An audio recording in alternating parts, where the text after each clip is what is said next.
Chapter 16. Two Promises.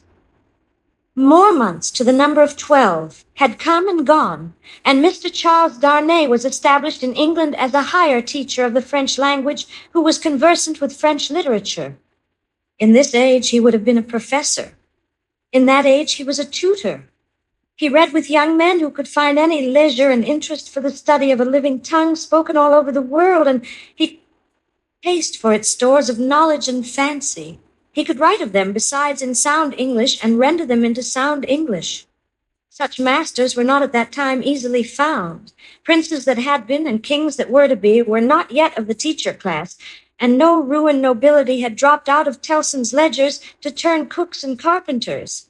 As a tutor, whose attainments made the student's way unusually pleasant and profitable, and as an elegant translator who brought something to his work besides mere dictionary knowledge, young Mr. Darnay soon became known and encouraged.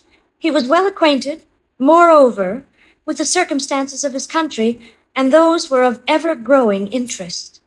So, with great perseverance and untiring industry, he prospered.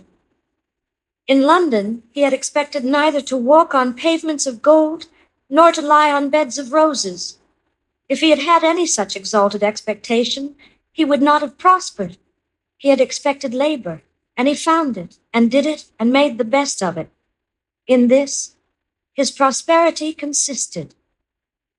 A certain portion of his time was passed at Cambridge, where he read with undergraduates as a sort of tolerated smuggler who drove a contraband trade in European languages, instead of conveying Greek and Latin through the custom house.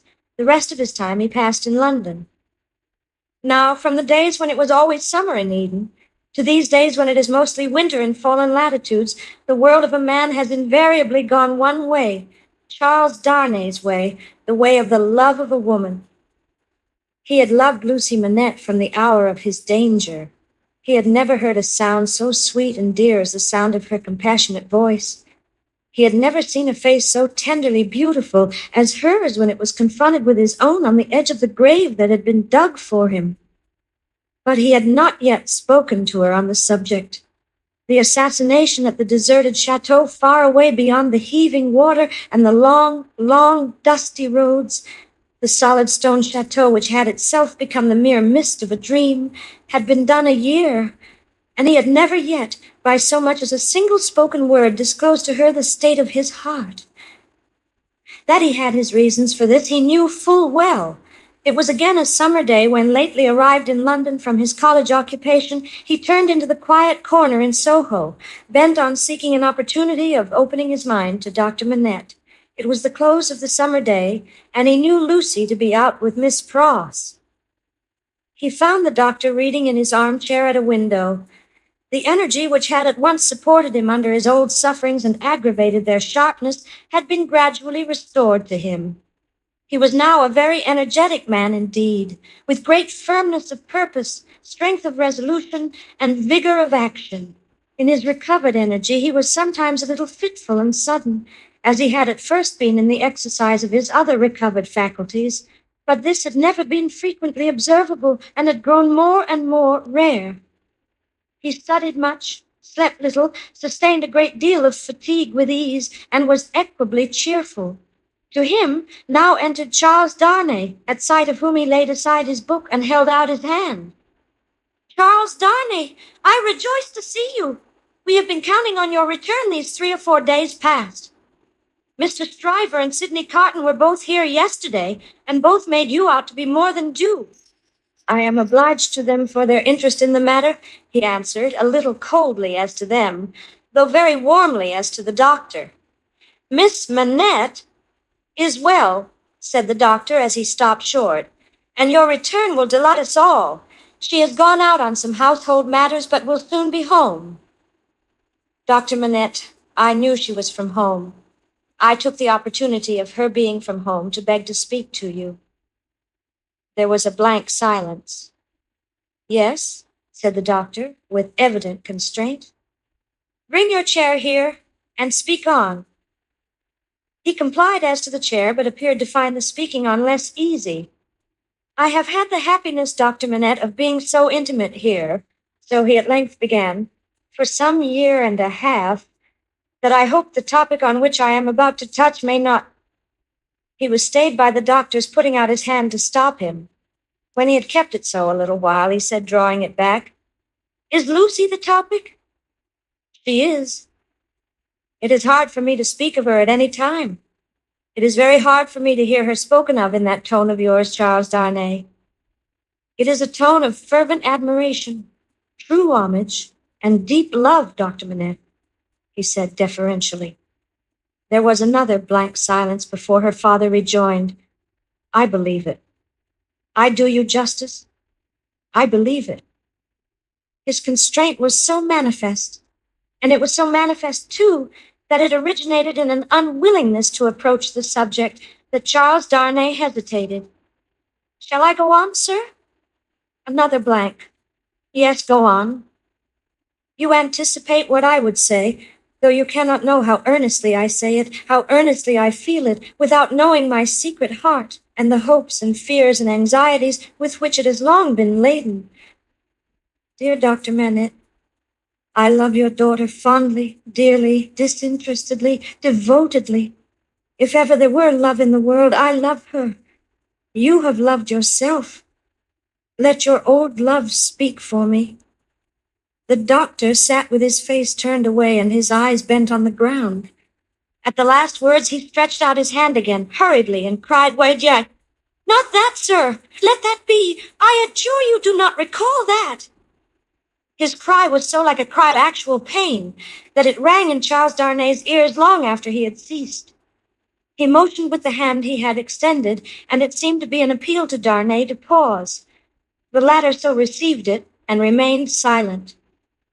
"I ask your pardon," said the doctor in a subdued tone after some moments.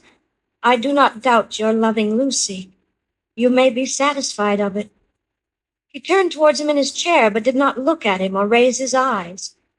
His chin dropped upon his hand, and his white hair overshadowed his face. "Oh, have you spoken to Lucy?" "No." "Nor written?" "Never." "It would be ungenerous to affect not to know that your self-denial is to be referred to your consideration for her father. Her father thanks you." He offered his hand, but his eyes did not go with it. "I know," said Darnay respectfully. "How can I fail to know, Dr. Manette, I who have seen you together from day to day, that between you and Miss Manette there is an affection so unusual, so touching, so belonging to the circumstances in which it has been nurtured, that it can have few parallels, even in the tenderness between a father and child? I know, Dr. Manette, how can I fail to know, that mingled with the affection and duty of a daughter who has become a woman, there is in her heart towards you all the love and reliance of infancy itself. I know that as in her childhood she had no parent, so she is now devoted to you with all the constancy and fervor of her present years and character, united to the trustfulness and attachment of the early days in which you were lost to her. I know perfectly well that if you had been restored to her from the world beyond this life, you could hardly be invested in her sight with a more sacred character than that in which you're always with her. I know that when she is clinging to you, the hands of baby, girl, and woman all in one are round your neck. I know that in loving you she sees and loves her mother at her own age, sees and loves you at my age, loves her mother broken-hearted, loves you through your dreadful trial and in your blessed restoration. I have known this, night and day, since I have known you in your home." Her father sat silent, with his face bent down. His breathing was a little quickened, but he repressed all other signs of agitation. "Dear Dr. Manette, always knowing this, always seeing her and you with this hallowed light about you, I have forborne and forborne as long as it was in the nature of man to do it. I have felt, and do even now feel, that to bring my love, even mine, between you, is to touch your history with something not quite so good as itself. But I love her. Heaven is my witness that I love her." "I believe it," answered her father mournfully. "I have thought so before now. I believe it." "But do not believe," said Darnay, upon whose ear the mournful voice struck with a reproachful sound, "that if my fortune were so cast as that, being one day so happy as to make her my wife, I must at any time put any separation between her and you, I could or would breathe a word of what I now say. Besides that I should know it to be hopeless, I should know it to be a baseness. If I had any such possibility, even at a remote distance of years, harbored in my thoughts and hidden in my heart, if it ever had been there, if it ever could be there, I could not now touch this honored hand. He laid his own upon it as he spoke. No, dear Dr. Manette, like you, a voluntary exile from France, like you, driven from it by its distractions, oppressions, and miseries, like you, striving to live away from it by my own exertions and trusting in the happier future. I look only to sharing your fortunes, sharing your life and home, and being faithful to you to the death. Not to divide with Lucy her privilege as your child, companion, and friend, but to come in aid of it and bind her closer to you if such a thing can be. His touch still lingered on her father's hand. Answering the touch for a moment, but not coldly, her father rested his hands upon the arms of his chair and looked up for the first time since the beginning of the conference. A struggle was evidently in his face, a struggle with that occasional look which had a tendency in it to dark doubt and dread. You speak so feelingly and so manfully, Charles Darnay, that I thank you with all my heart, and will open all my heart, or nearly so. Have you any reason to believe that Lucy loves you? None. As yet, none. Is it the immediate object of this confidence that you may at once ascertain that with my knowledge? Not even so. I might not have the hopefulness to do it for weeks. I might, mistaken or not mistaken, have that hopefulness tomorrow. Do you seek any guidance from me? I ask none, sir, but I have thought it possible that you might have it in your power if you should deem it right to give me some. Do you seek any promise from me? I do seek that. What is it? I well understand that without you, I could have no hope. I well understand that even if Miss Manette held me at this moment in her innocent heart, do not think I have the presumption to assume so much. I could retain no place in it against her love for her father. If that be so, do you see what, on the other hand, is involved in it? I understand equally well that a word from her father in any suitor's favor would outweigh herself and all the world. For which reason, Dr. Manette, said Darnay modestly but firmly, I would not ask that word to save my life. I am sure of it. Charles Darnay, mysteries arise out of close love as well as out of wide division. In the former case, they are subtle and delicate and difficult to penetrate. My daughter Lucy is, in this one respect, such a mystery to me. I can make no guess at the state of her heart. May I ask, sir, if you think she is... As he hesitated, her father supplied the rest. Is sought by any other suitor? It is what I meant to say. Her father considered a little before he answered. You have seen Mr. Carton here yourself. Mr. Stryver is here too, occasionally. If it be at all, it can only be by one of these. Or both, said Darnay. Ah, I had not thought of both. I should not think either likely. You want a promise from me. Tell me what it is. It is that if Miss Manette should bring to you at any time, on her own part, such a confidence as I have ventured to lay before you, you will bear testimony to what I have said and to your belief in it. I hope you may be able to think so well of me as to urge no influence against me. I say nothing more of my stake in this. This is what I ask. The condition on which I ask it, and which you have an undoubted right to require, I will observe immediately. I give the promise, said the doctor, without any condition. I believe your object to be purely and truthfully as you have stated it. I believe your intention is to perpetuate and not to weaken the ties between me and my other and far dearer self. If she should ever tell me that you are essential to her perfect happiness, I will give her to you. If there were, Charles Darnay, if there were... The young man had taken his hand gratefully. Their hands were joined as the doctor spoke. Any fancies, any reasons, any apprehensions, anything whatsoever, new or old, against the man she really loved, the direct responsibility thereof not lying on his head, they should all be obliterated for her sake. She is everything to me. More to me than suffering, more to me than wrong, more to me...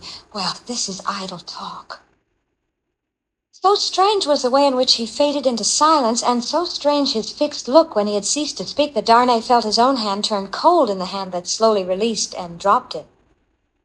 "You said something to me," said Dr. Manette, breaking into a smile. "What was it you said to me?" He was at a loss how to answer, until he remembered having spoken of a condition.